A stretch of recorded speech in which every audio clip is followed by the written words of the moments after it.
hop in the car, drive to work. Except you don't work anywhere. You're 4 years old. How are you driving this car? I don't know. You tell me. You hop out of the car and go to the local GameStop where you want to buy a game. What game? You're 4. You don't have any money. I don't know. You tell me. You close your eyes, picturing the object you want. Fortnite? Five Nights at Freddy's sister location? Maybe you just want to play some anime crap. I don't know. You're 4. You walk into the store,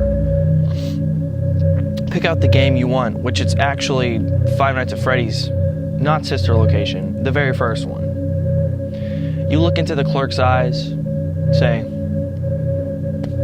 well, you don't say anything. You're 4 years old and you're very stupid. You don't know how to speak English. The clerk looks down at you and says, what are you doing here?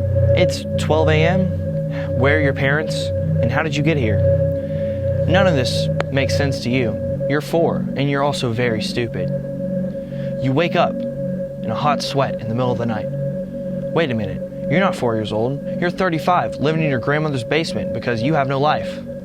Sucks to be you, I guess.